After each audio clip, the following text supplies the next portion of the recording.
जिनके 411 सदस्यों का चुनाव होना है।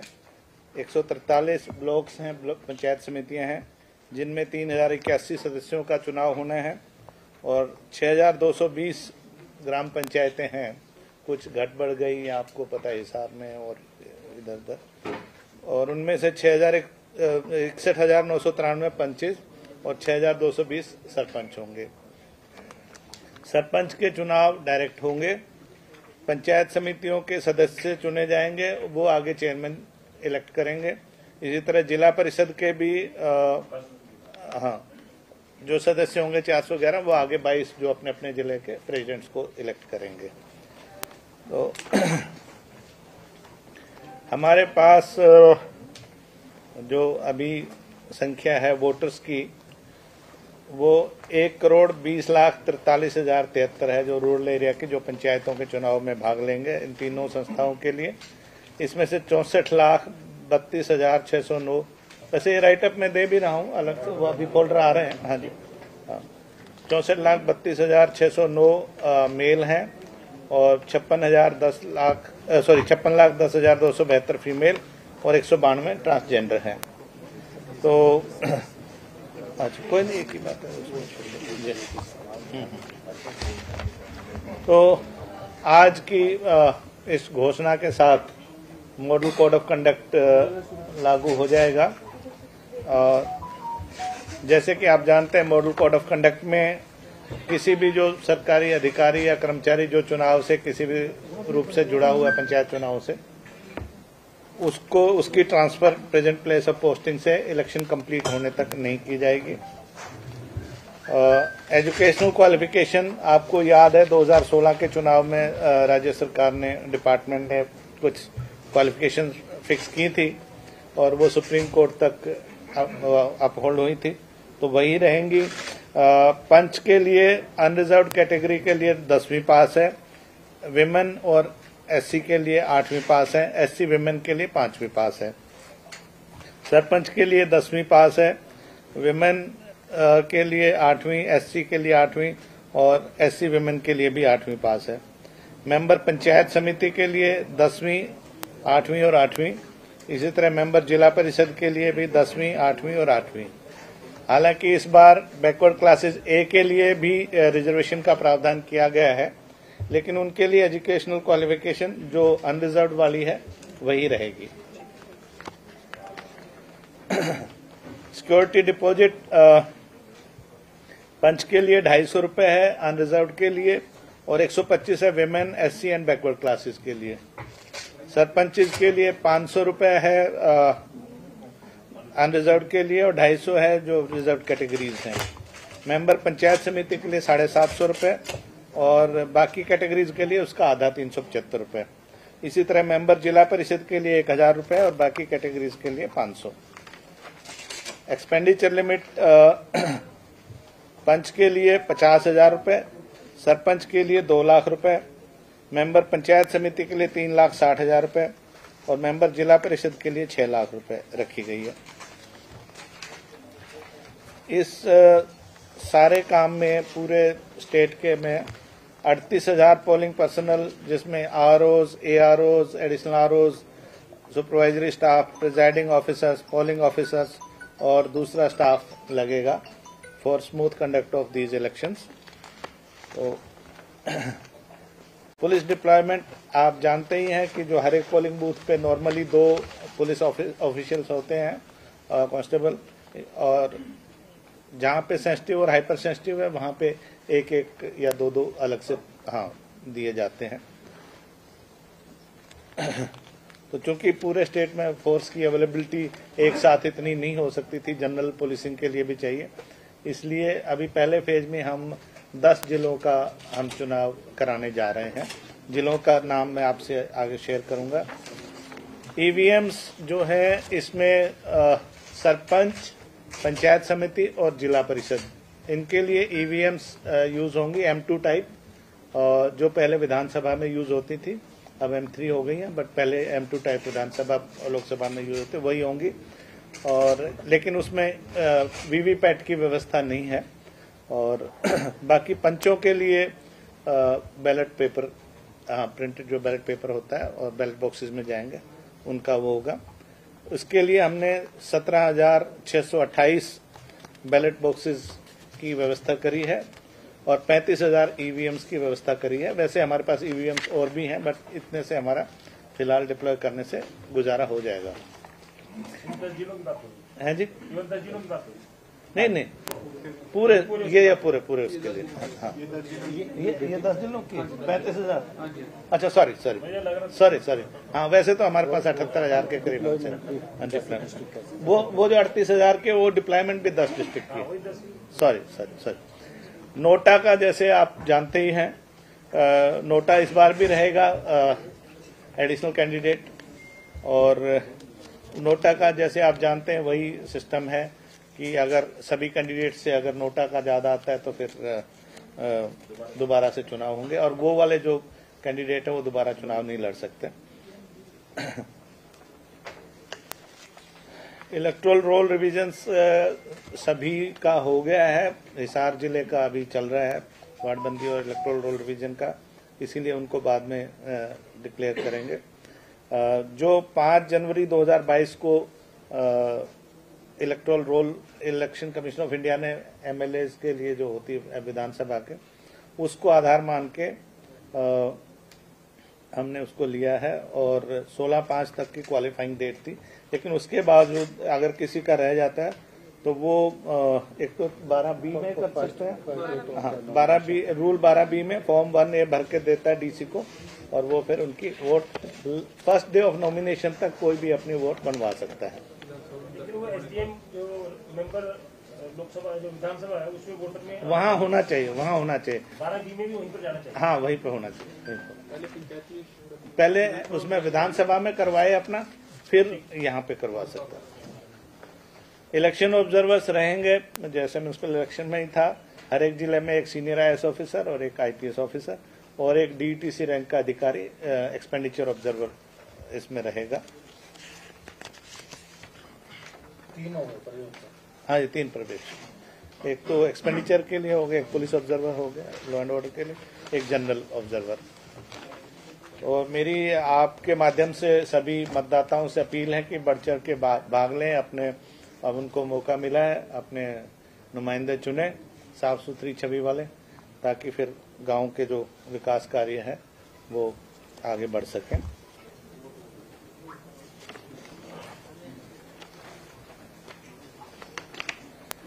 जो जिले पहले राउंड में होंगे उनमें है भिवानी, फतेहाबाद, झज्जर, जींद, कैथल, महेंद्रगढ़, नूह, पंचकुला, पानीपत और यमुनानगर। ये अल्फाबेटिकल ऑर्डर में हमने रखे, मतलब कोई हैं जी? हाँ, भिवानी, फतेहाबाद, झज्जर, जींद, कैथल, महेंद्रगढ़, नूह, पंचकुला, पानीपत और 10वां यमुनानगर।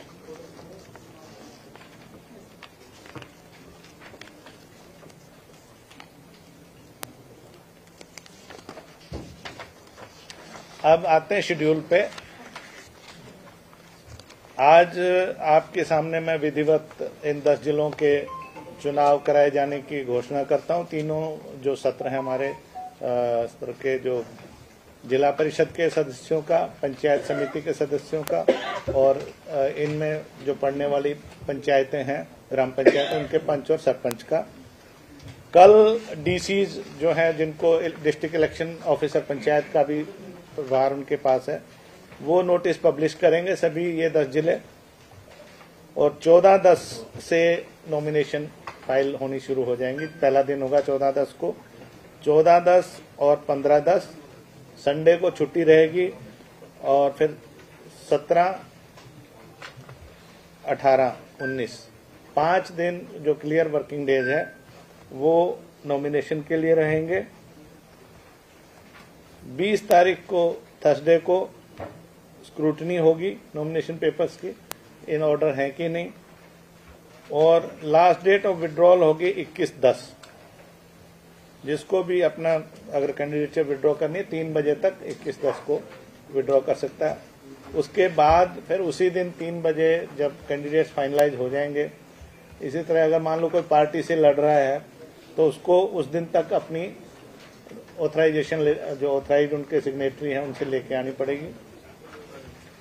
उसके हिसाब से फिर इनको सिंबल अलॉट किए जाएंगे। जो पार्टी ऑथराइज कैंडिडेट होंगे और जो पार्टी सिंबल पे लड़ रहे हैं उनको पार्टी का सिंबल दिया जाएगा जो उनके लिए रिजर्व है, और बाकियों को जो फ्री सिंबल्स हैं उनमें से दिए जाएंगे।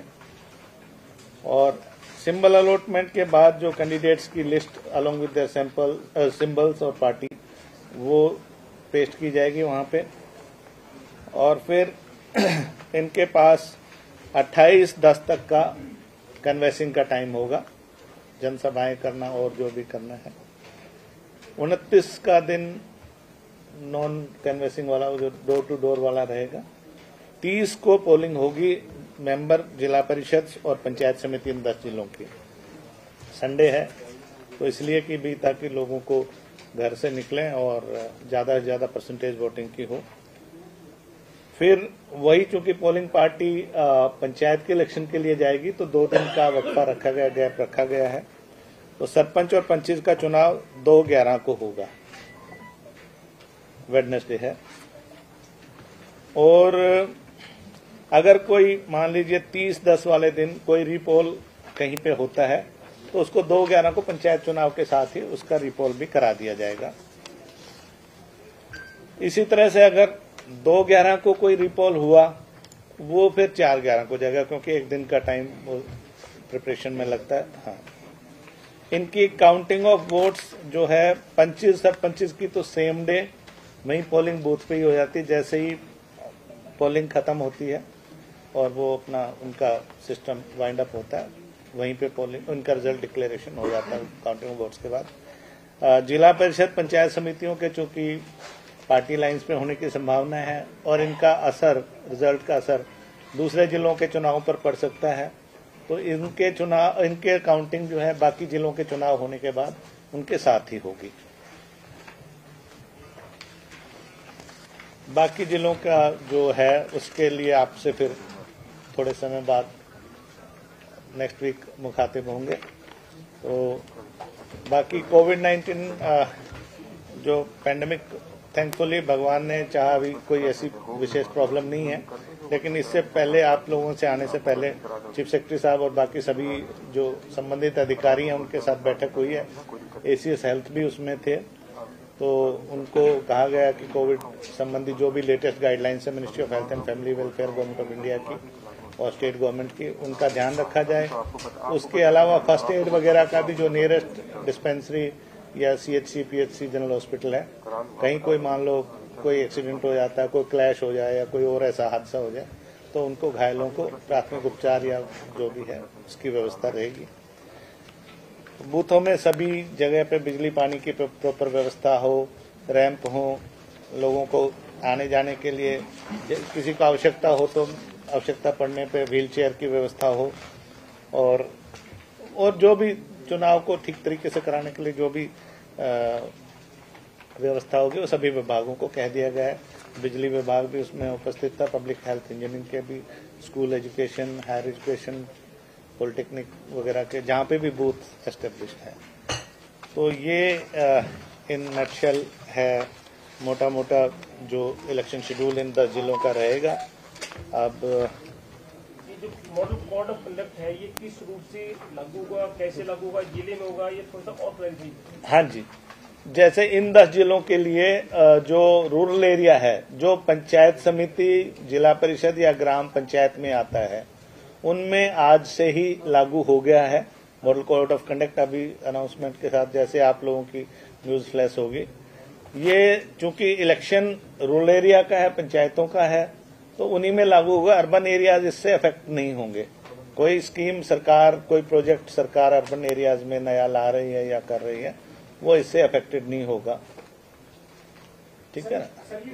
जो बाकी जिले हैं उनकी जैसे घोषणा होगी वो उस हिसाब से उस दिन से उनका पूरे स्टेट में लागू हो रही है। नहीं, इन 10 जिलों के रूरल एरियाज में। सर ये जो 2 तारीख को सरपंच पंच और ग्राम समिति के चुनाव होने हैं और 30 तारीख को जिला परिषद के होने हैं जी, नतीजे जो है वो सर सरपंच और पंच नहीं, सरपंच और पंच के तो उसी दिन आ जाएंगे। हाँ, क्योंकि वो बिना पार्टी लाइन्स होते हैं, तो इसलिए बाकी किसी की आस्था किसी भी पार्टी में, उससे हमें कोई दिक्कत नहीं है। लेकिन पब्लिकली ऐसा कोई नहीं फेस होता कि ये फला पार्टी का फला, तो उससे दूसरे चुनाव पे कोई असर पड़ने का प्रत्यक्ष रूप से नहीं होता। लेकिन जो परिषद, पंचायत समिति और जिला परिषद के सदस्य हैं, वो चूंकि पार्टी लाइन्स पे चुनाव लड़ेंगे तो उनका फर्क पड़ सकता है दूसरी जगह, तो उनके सभी 22 के 22 जिलों के चुनाव होने के बाद उनकी काउंटिंग एक साथ होगी। जिला परिषद के चेयरमैन है वो डायरेक्ट हो रहा है? नहीं, वो नहीं डायरेक्ट, वो इनमें से ही जो चुने हुए प्रतिनिधि वो करेंगे, सदस्य करेंगे। तो सर ये सेकंड फेज फिर कब अनाउंस होगा? आप एक दिन और चाय पियेंगे? आइडिया कुछ उसका? नहीं, अभी राज्य सरकार कोई फैसला करना चाहिए जी क्योंकि यूनिफॉर्म पूरे स्टेट के लिए, जिसमें रूरल क्षेत्र भी आ सकता है, जी ऐसा कोई फैसला कर सकती है थोड़े दिन वेट कर लेंगे, क्या दिक्कत है जी। सरकार की? क्योंकि जैसे सरकार के नई सरकार के 3 साल पूरे हो रहे हैं और जी। कुल मिला के 8 पूरे हैं, तो सरकार अपने विज्ञापन वगैरह जारी कर सकती है। होली दिवाली सब मनाते हैं, अपनी मनाए, वो तो मनाए, 8 साल है। हाँ जी। होली दिवाली मना सकते हैं। हाँ जी, बिल्कुल। ये 2 बार का जो मतदान करने का फैसला, कैसे मतदान का असर नहीं पड़ेगा?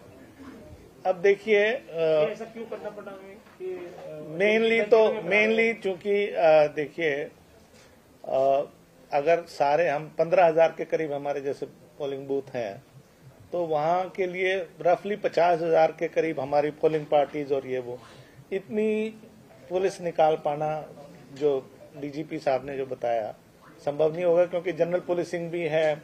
इस बीच में आपको पता है 27-28 को मेरे ख्याल से पूरे कंट्री के होम मिनिस्टर्स, डीजीपीज, होम सेक्रेटरीज की भी कॉन्फ्रेंस भी हो रही है, और ये पूरे कंट्री के मान लो इतने वीवीआईपीज हों सूरजकुंड में, तो उनकी पुलिसिंग का भी पहले भी, और जब तक वो यहाँ रहेंगे वो सारा, तो इन सब चीजों को ध्यान में रखते हुए, कानून व्यवस्था की स्थिति को ध्यान में रखते हुए पोलिंग बूथ तो पूरे प्रदेश में होगा ना? है तो सही। मैं तो 10 जिलों की बात कर रहा हूँ। जब हम 10 जिलों में टुकड़ों में बांट दिया प्रदेश को, हाँ हाँ, तो इन चारों को जिला परिषद, पंचायत समिति मेंबर, पंच और सरपंच के लिए नहीं, वो ऐसी फीडबैक आई थी कि लोगों को शायद कंफ्यूजन रहे कि 3 किस्म की तो ईवीएम्स रहेंगी, फिर एक पोलिंग वो बैलेट पेपर रहेगा। हमारा मतदाता अभी भी वैसे तो सजग है, लेकिन वो लिटरेसी ना होने की वजह से कंफ्यूजन ना हो, इसलिए ये रखा गया है। इसलिए पहली दफा हो रहा है इसे जी जी, 2 टुकड़ों पहले 2 बार मतदाता को 2 बार जाना पड़ेगा। ऐसा फीडबैक आया है राजनीतिक नेताओं से भी, आम उससे भी, कि जिन लोगों को ना बड़ी कंफ्यूजन होता है 4 जगह वोट डालने में। तो नया फीचर होगा बेसिकली वही है। हाँ, पंचायत समितियों के भी ईवीएम से हो रहे हैं इस बार। पिछली बार सिर्फ पंचकुला और रेवाड़ी जिले में हुए थे, तो इस बार सारे ईवीएम से हो रहे हैं। एक तो यही चीज एक ये हाइपर सेंसिटिव और सेंसिटिव उनके बूथ की पहचान हो गई है क्या? हो गई है, वो नंबर आपसे शेयर करता हूँ। नोट आ गए बस? हाँ जी, बताएं। इसके लिए कुछ इलेक्शन के जो अपना ब्रांड एम्बेसडर्स होंगे, क्या इलेक्शन के लिए कुछ है? हैं जो कुछ स्पोर्ट्स पर्सन वगैरह है, वो है डिस्ट्रिक्ट वाइज। जब सुप्रीम कोर्ट ने ये निर्णय दे दिया था कि बिना इंतजार किए ट्रिपल टेस्ट का जी, आप करा दें, और आपने अर्बन लोकल बॉडी के चुनाव बिना आरक्षण के करा दिए, तो इसमें इतनी देरी क्यों हुई? अब देरी के तो बहुत से कारण हैं, अब हो रहे हैं, सबको मौका मिलेगा, अच्छी बात है। 12 जिले रहेंगे। आप 12 जिले रहे। तो वोटर लिस्ट अपडेट करने को लेकर के कोई ऑप्शन रहेगा किस तरीके से? कोई और नहीं, वो 12B में रूल 12B जो पंचायत रूल्स हैं उसमें प्रावधान है, लेकिन उससे पहले उसको चीफ इलेक्टोरल ऑफिसर के यहाँ से जो विधानसभा की जो सीट होती है, विधानसभा की जो वोटर लिस्ट होती है, उसमें पहले नाम डलवा के फिर यहाँ पे फर्स्ट डे ऑफ नॉमिनेशन तक वो करवा सकते हैं लोग, और करवा भी रहे हैं, बहुत सारे लोग जा भी रहे हैं। रूरल एरिया में सरपंच और पंच चुनाव हो जाएगा जी, मॉडल कोड ऑफ कंडक्ट तब भी लागू रहेगी इन 10 जिलों में, क्योंकि इनमें चारों चुनाव मतदान हो चुका होगा। नहीं, देखिए, वैसे टेक्निकली स्पीकिंग जो विधानसभा लोकसभा में होता है वो काउंटिंग के डे तक होता है, लेकिन हम ये देखिए कि एक तो वर्ड में लिखित में एक कानून है, उसकी इम्प्लीकेशन क्या है, जब वोट डल गई उसके बाद काउंटिंग में तो जो होना था हो लिया, तो फिर उसको हम उतना स्ट्रिक्टली नहीं एनफोर्स करते हैं, क्योंकि आफ्टर ऑल देखिए जो डे टू डे एडमिनिस्ट्रेशन है और काम है, विकास कार्य हैं, वो भी नहीं रुके हैं। तो हमारा उसी दिन तक है कि भाई जब काउंटिंग में एम्प्लॉयज की ट्रांसफर वगैरह को जरूर हम वो करते हैं, क्योंकि उन लोगों की काउंटिंग में भी ड्यूटियां ये लगनी विषय आया था कि क्या गेस्ट टीचर्स का भी हम इसमें मतदान प्रक्रिया में उनको पोलिंग अफसर या उस पैसे की ड्यूटी लगाते हैं? आई थिंक जो रेगुलर एम्प्लॉय हैं उन्हीं की लगाते हैं। पीछे कुछ आंगनवाड़ी वर्कर से हमारे पास वो रिप्रेजेंटेशन आई थी कि उनको भी कुछ, मतलब पोलिंग में तो ऑब्वियसली रेगुलर ही रहेंगे, पर उनको किसी और कार्यों के लिए ड्यूटी वोट बनाने की इस तरह की दी गई थी। वो हमने इंस्ट्रक्शन इशू कर दी थी कि जो इस तरह के वॉलंटरी वर्कर्स हैं, आशा हो चाहे आंगनवाड़ी हो या कोई भी हो, उनको इस काम से परे रखा जाए। चुनाव में कई जगह मसलमैन भी दिखाई देते हैं, गुंडागर्दी टाइप की चीजें होती है। अब हरियाणा कुश्ती का प्रदेश है, कुश्ती कबड्डी का तो जब तक कोई परेशानी ना पैदा करे तो पहलवान भी रहे। जी। एक ये क्योंकि आदमपुर का इलेक्शन भी है, हाँ जी, और हिसार आप सेकंड फेज में लेंगे जी। तो उसमें कुछ मुख्य निर्वाचन अधिकारी से चर्चा हुई, क्योंकि उसमें भी ग्रामीण एरिया आएगा बीच में, उसका ध्यान रखा जाएगा। वो इसीलिए हिसार को बाकियों के साथ अलग रखा जाए। वैसे भी हिसार में और भी दिक्कतें हैं, जो आदमपुर पंचायत अलग से हुई है तो उसकी वजह से उसकी वार्ड बंदी, उसकी वोटर लिस्ट का रिवीजन, फिर वो पूरा जिला ही कवर हो जाता है ना उसमें, क्योंकि जिला परिषद और पंचायत समिति तो अफेक्ट हो जाती है, तो इसलिए वो बाद में ही करेंगे। पेंडिंग रहेगा हिसार। हाँ, वो मतलब अब 12 का जब फैसला करेंगे, अभी आज तो क्योंकि ऑलरेडी कई बार ये चीजें आगे पीछे हो चुकी, तो अब हमने कहा कम से कम 10 का तो निकालें, उसके बाद हफ्ता 10 दिन सोच के फिर आपके पास आएंगे वापस। जो ईवीएम आप बता रहे थे कि विधानसभा में तो एक अलग तरह के इन चुनावों में भी नहीं, ये M2 टाइप हैं जो उन्होंने फेज आउट कर दी हैं। हाँ, और M3 वहाँ पे M3 होती है, उसमें वीवीपैट होती है, इसमें वीवीपैट नहीं है। वैसे जिले भर के पंचायत समितियों में ईवीएम ले सकते थे वीवीपैट वाले, देते नहीं ना, वो इलेक्शन कमीशन ऑफ इंडिया देते नहीं है। पूरे राज्य में नहीं, किसी को भी नहीं देते, पूरे इंडिया में नहीं देते, किसी को नहीं देते, सब इसी में। हाँ,